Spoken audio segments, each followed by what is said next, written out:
ஒவ்வொரு அடியும் ஒரு மர்மம். ஆனால் நான் பின்னடைய மாட்டேன். மண் காஞ்சிருக்கே, உயிரே இல்லாத மாதிரி இருக்கு. யாரோ கண்காணிச்ச மாதிரி இருக்கு.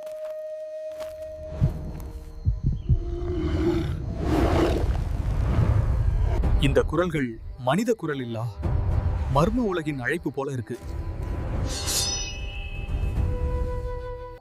இது சாதாரண கதவில்ல.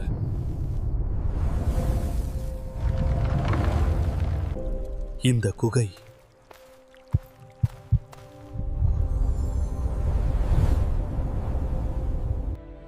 மனிதனே, நீ தேடுவது பொக்கிஷம் அல்ல, விதியிலே மறைந்த உண்மை.